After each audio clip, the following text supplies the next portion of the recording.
Welcome to the official YouTube channel for the Colin Cowherd Podcast. Go on, hit the subscribe button. There it is, so you don't miss any of our football content this season. It has been, if I might say, fantastic. You know, the hard job that has a comedic feel to it and has instant reaction because of X or Twitter is being a football analyst. Oh, yeah. Because football is the most popular sport. You're judged every 8 seconds because that's about how long plays last. People aren't judging Joe Buck or Mike Tirico every 8 seconds. They're following the play.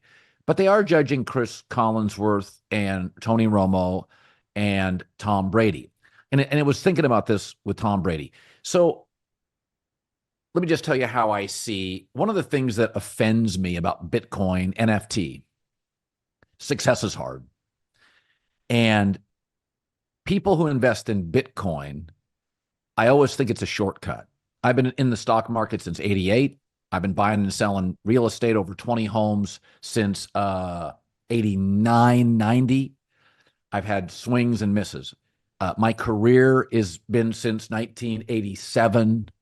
It's hard. We put in a lot of hours. Tom Brady's put in as many hours as I have or more being a quarterback.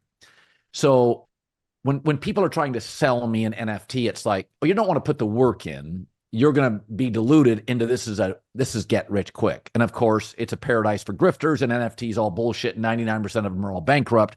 And I think Bitcoin, similarly, you can't buy a Whopper at Burger King with it. I don't care if you have 8 million Bitcoin, you can't buy anything with it. Congrats. So, and it kind of, so when people pitch me on it, it just feels like, oh, you don't want to put the work in life. You don't want to have to like study stocks. Because that's what Warren Buffett does all day long. And he's 88. Study stocks all effing day. And so I'm kind of offended by the idea of Bitcoin like it's a lottery ticket. I buy it, talk to a loser on a Reddit board. I'm sorry, the economic future of America isn't going to be guided by a 26-year-old gamer in a one-bedroom in Sheboygan. Like, no, Peter Lynch, Warren Buffett. Like, it's hard. Jamie Dimon in New York. These guys are... Yeah, listen, it's very hard. And I remember being told about Bitcoin when it was at 2,500. And I was like, I don't get it.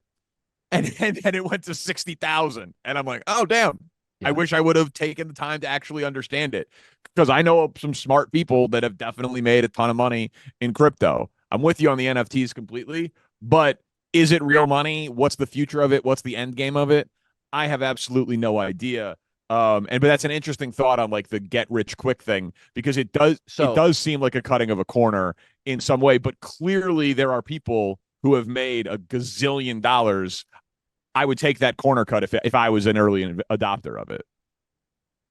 So my point being, as I segue into this, is that Tom Brady, because he's Tom Brady and signed for $1 zillion, people are judging him, and it's like timeout. It took him from the time he started playing quarterback in high school to the time he got really good in the NFL, it was like 9-year process. You're giving him 3 games. Terry Bradshaw started on games. Chris Collinsworth did B-level, C-level games forever. We don't allow people. What we're doing in society is we're increasingly harsh immediately. It doesn't allow anything to bake. So what becomes more attractive is Bitcoin and NFT and overnight sensations. But to do that, you have to take a shortcut. And to be great, there are no shortcuts. Michael Jordan, Scottie Scheffler, Tiger Woods, they started at 3, 6. So when Brady gets criticism, I'm like, you guys understand? It took him 9 years of high school, college, and pro football practicing every day before you're like, and by the way, even when he was winning Super Bowls, the first several, it was like, well, he's a system quarterback. And nobody gave him credit. Mahomes is so brilliant, you immediately gave him credit. But I find it's one of the things in society, it's like we are killing the bake. And bake is great, is how the great happens. And we're killing it. Young people try stuff, they fail, and we crush them for it. It's like, just keep baking. Shit takes 9 years to be great at anything. No, I think patience is very, very hard because we live in an instant gratification society. and we can get anything at our fingertips. I think about this with my kids. Like, they will grow up in the world of Amazon Prime. They could be like, they see something at a friend's house, bring it up to us, and we have to be very disciplined to not like have it on their doorstep by the time we get home. It's just you get this feedback on stuff so damn quickly. And on the analyst front, what you're saying is objectively true, but I don't have a great solve for it because I don't think Tom Brady was going to accept the job to be on the D team to do Panthers Falcons. I don't think that was going to happen. And so because he's on the A team and because he got the contract that was reported on, and because he's Tom Brady, he's going to call Super Bowls really quickly. And that's going to be in front of 150 million people. And there's going to be stakes attached to it. But what I love about these players is they can handle it. Like, they are fine being coached. They are fine being criticized, and they will work at it in order to get better, because you've been around enough athletes in the business. They want to know. They want, like, am I doing a good job at this? How can I be better at it? They're way less sensitive than us broadcast types. Us broadcast types can be sensitive, have egos, don't love feedback, think that we know everything that we're doing. I've worked with so many athletes that are like, hey, this isn't what I know how to do. Teach me, tell me. So if he takes it seriously, which I think he clearly is, I think he's been better game 3 than he was game 1. I've already seen a bunch of progress. If he really does work at this for 10 years, he's going to be excellent at it. There's no doubt about that.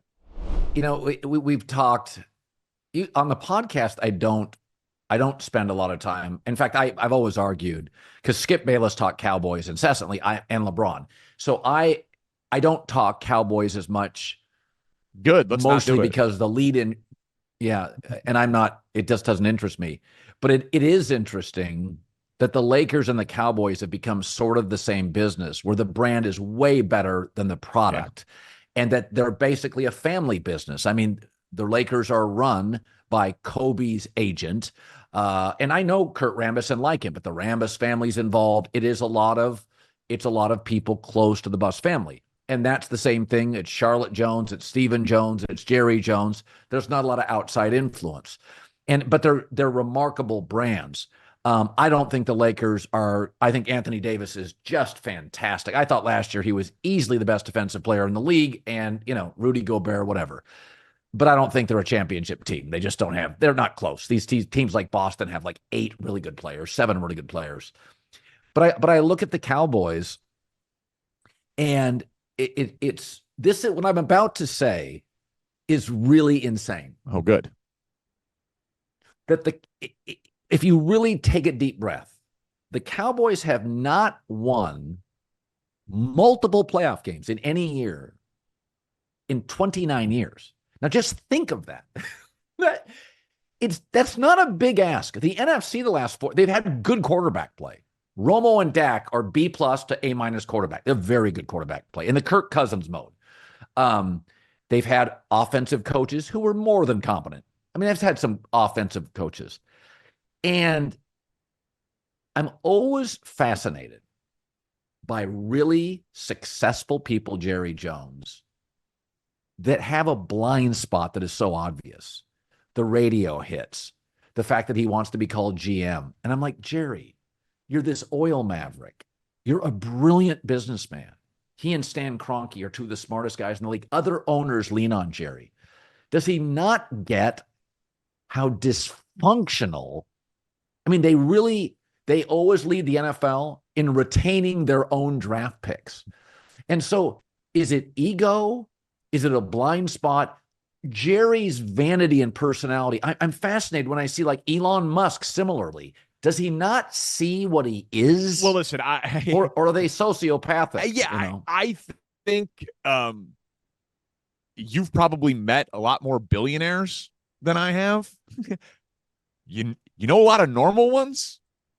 It's not you get into this like stratosphere of ego, entitlement. You literally own the building. It's just, it's just, it has to warp your sense of reality and things that make sense. But I do think that the media sometimes gets it wrong with Jerry. And I'm not saying he's crazy like a fox or that like everything is calculated, but he likes it. Chaos is his fuel. He does not believe that us talking about CeeDee Lamb's contract and Dak Prescott's contract and Mike McCarthy's contract and his radio appearances and weird things that he says, he does not believe that that has any impact on wins and losses. He doesn't. And in fact, he probably thinks that it has an absolute impact on the ratings that they get on Sunday Night Football and at 4:25 on Sunday on Fox. And he very well might be right, because everyone cares about him. You might hate him, you might love him, but the numbers bear out. People care about him. So I think that he is feeding the sports take industrial complex because it's oxygen for him. He wants to be relevant. He wants to be talked about. It's clearly an ego play, but also it programs a lot of airtime. And that has to be good for business. I guarantee he subscribes to the all publicity is good publicity mantra. Yeah. We're talking about him, and that's making him money, either directly or indirectly. So that's what, and by the way, I also think, and I said this on the first week of Breakfast Ball because we were on before the season started, I was like, these contracts all get done. No one holds out anymore. Like not really. Jonathan Taylor for a game, Melvin Gordon for 4 games, Chris Jones for a game. Like post Le'Veon Bell, no one actually holds out. You're like, oh, they should have signed Dak Prescott early. Dak didn't want to sign early. Dak wanted Tua to sign first. He wanted Jordan Love to sign first because that just gave him more money. CeeDee Lamb wanted A.J. Brown to sign first. He wanted Devontae Smith to sign first. He wanted Justin Jefferson to sign first because they know that they have the Cowboys over a barrel because Dak had a no tag clause and a no trade clause, and CeeDee Lamb got 180 targets last year. Like if CeeDee Lamb isn't on the Cowboys, they would go from the highest scoring team in the league to awful. He matters more to Dallas than any non-quarterback matters to their offense. More than Christian McCaffrey, more than Tyreek Hill. Yeah. So I think chaos is part of the formula to the popularity in Dallas. And I think it's all by design.